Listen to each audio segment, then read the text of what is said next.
அண்ணா பல்கலைக்கழக மாணவி பாலியல் வன்கொடுமை செய்யப்பட்ட வழக்கில் மெத்தனமாக செயல்படும் தமிழக அரசை கண்டித்து ஆர்ப்பாட்டத்தில் ஈடுபட்ட 1000க்கும் மேற்பட்ட அதிமுகவினர் கைது.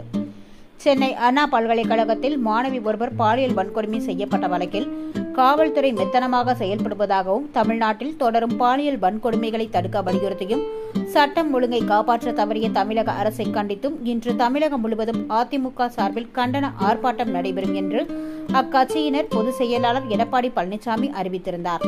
அதன்படி மயிலாடுதுறை மாவட்ட அதிமுக சார்பில் மாவட்ட ஆட்சியர் அலுவலகம் எதிரே கண்டன ஆர்ப்பாட்டம் நடைபெற்றது. மாவட்ட செயலாளர் எஸ்.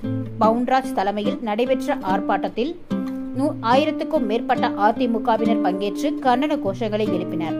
தடையை மீறி ஆர்ப்பாட்டத்தில் ஈடுபட்டதாக தெரிவித்து காவல்துறையினர் அவர்களை கைது செய்து தனியார் திருமண மண்டபத்தில் அடைத்தனர். ஒரு தவறான வார்த்தையை சொல்கிறார் அந்த சாரியார். ஆனா அங்க இருக்கிற ஆணையம் சொல்கிறார் அந்த சம்பவத்தில் நடந்தது ஞானசேகரன் மட்டும்தான் என்று சொல்கிறார் என்றால், ஒரு ஆணையருக்கு உடனே அந்த கீழ் அது விசாரணை காவல்துறை கை கேட்கப்பட்டிருக்கிறது. என்ன குற்றம் செய்தாலும் அதை கேட்பதற்கு காவல்துறை தயங்குகிறது, நடவடிக்கை எடுக்க தயங்குகிறது என்றால் அன்பான இதை தங்களுக்கு நாங்கள் தெரிவித்துக் கொள்கிறோம். ஆட்சியிலே பெண்கள் வாயே பாழாக்குது, சிறுகள் வாயே பாழா செல்கிறது,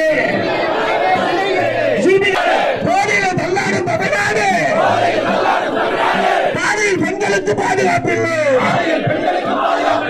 இதுல ஆட்சி எல்லாம் போச்சு, இதுவா ஆட்சி எல்லாம் போச்சு. பேரறிஞர் அண்ணா வாழ்க, பேரறிஞர் அண்ணா நாம வாழ்க, புரட்சித் தலைவர் எம்ஜிஆர் நாம வாழ்க, புரட்சித் தலைவர் அம்மாவின் நெருப்புகள் ஒன்று என்று ஓங்குக ஓங்குக.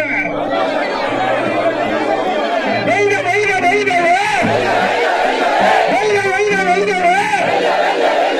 அனைத்து இந்திய அண்ணா திராவிட முன்னேற்ற கழகம் வெல்க வெல்க வெல்கவே. நன்றி, எல்லாருக்கும் வணக்கம்.